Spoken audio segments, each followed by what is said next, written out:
Once upon a time, there was a king named William. He was not only a ruler but also a poet. His wife, Elizabeth, was extraordinarily beautiful. Deeply enchanted by her beauty and the thought of life without her, William wrote 100 verses on love and longing, which became famous as the 100 Verses of Romance. In the same kingdom, there lived a devoted priest named Thomas, who had earned the favor of the heavens through his sincere prayers.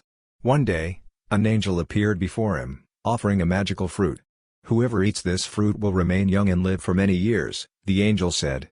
Thomas thought to himself, "I have devoted my life to service and faith. What would I do with a long life?" He decided that his noble and just king should have the fruit instead. If King William lives longer, his people will remain prosperous for years to come. So, Thomas went to the king and humbly presented the fruit, explaining its miraculous properties. The king was overjoyed but soon began to ponder. "If I eat this fruit, I will stay young, but Elizabeth will age and pass away before me. I cannot bear to live without her." Out of love, he gave the fruit to Queen Elizabeth, hoping she would remain youthful and beautiful for a long time. However, the queen was secretly in love with the captain of the royal guard, Henry. He was a handsome, strong, and charming man. Believing that a long life would allow him to continue pleasing her, she gifted him the fruit and told him to eat it. Henry, upon leaving the palace, thought to himself, "I only pretend to love the queen for power and influence. Why should I waste this fruit on myself?" Instead, he decided to give it to his true love, Margaret, a popular and talented performer in the royal court, who never denied him anything. When Margaret received the fruit, she said nothing and quietly kept it with her. After Henry left, she thought, "Who would want to live a cursed, endless life? Our king is a noble man, he deserves this fruit instead."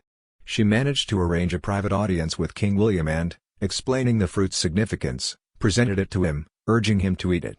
The moment the king saw the fruit, he recognized it instantly and was completely shocked. After investigating, he uncovered the entire truth. The betrayal and deception shattered his heart.